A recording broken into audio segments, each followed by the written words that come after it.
Throughout history, there are a number of pretenders who claim that they were princes or former kings, and some were more successful than others.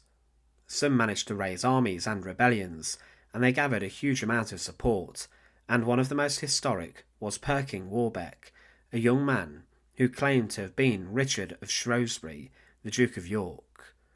There had been chaos across England when King Richard III seized the throne because of the Princes in the Tower debacle, in which King Edward V and Richard the Duke of York went missing, presumably murdered by their uncle, who then seized the throne.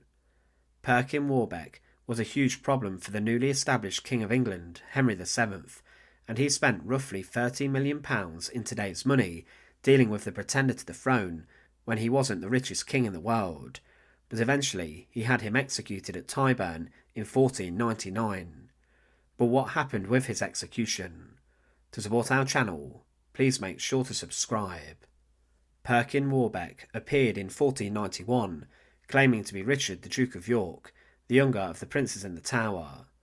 Years before, he and his brother Edward V had been held at the Tower awaiting Edward's coronation, but during this time he was usurped by his uncle Richard of Gloucester, who became King Richard III, and with this he then took the throne. The two boys were then seen less and less within the walls and confines of the Tower of London, where they had been awaiting the coronation, and eventually it was believed that the pair were murdered upon the orders of Richard III to make his path to the throne simpler and easier.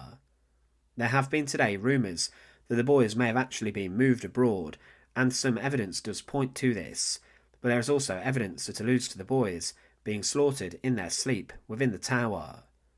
Now, Perkin Warbeck was accepted by royalty, including Margaret, the Duchess of Burgundy, who was the aunt to the real Richard of York, and he was said to have looked relatively similar to King Edward IV, the man who would, if true, had been his father.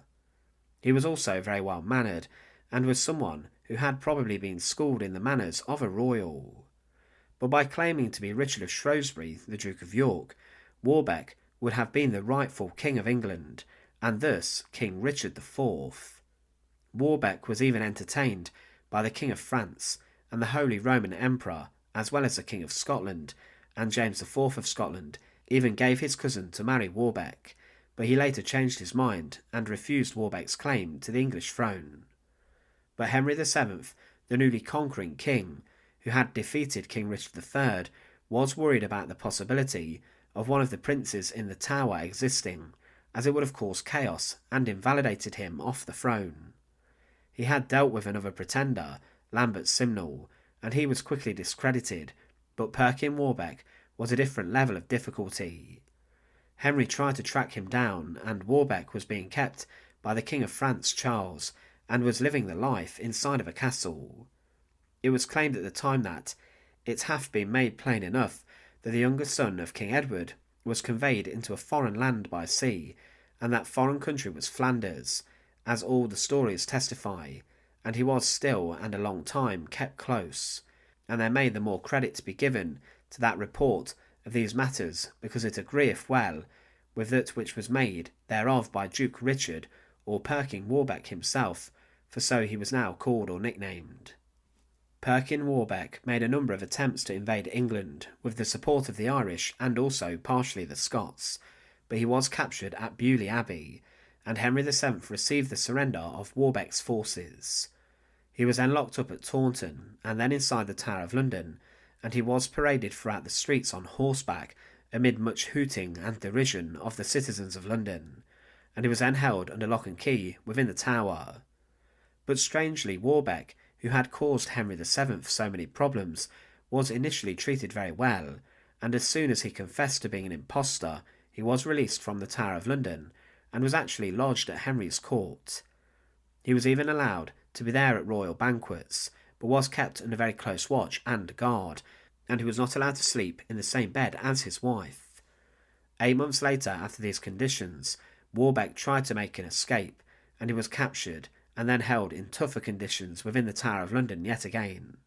He tried to escape again, but then was informed on the 23rd of November 1499 that the king had had enough of his antics and actions, and because of this he was then taken from the Tower of London to Tyburn, the infamous site of execution where he was to be hanged. He was taken up onto the scaffold, and the death sentence was then read out. The execution order was read, and the executioner then took the noose in his hand and secured it around Perkin Warbeck's neck. He passed this over the gallows and then pulled down with all of his might, and he choked the life out of the pretender, who was suspended in the air. His body was then taken to the Austin Friars, once dead, in London to be buried. There was a lot of speculation at the time that Perkin Warbeck was an illegitimate son or was related to King Edward IV due to the striking resemblance he had to the Yorkist king. Some believe that he was in fact one of Edward's many illegitimate children, and some suggest that he was even the son of one of Edward's siblings. But there are a few who still today believe that Warbeck was actually Richard the Duke of York or Richard of Shrewsbury. But his rebellion was a huge attack upon the newly established Tudor dynasty, and it was a threat to King Henry VII, and one he dealt with very seriously in the end. Thanks for watching. To support our channel, please make sure to subscribe, and once again, thank you so much for watching.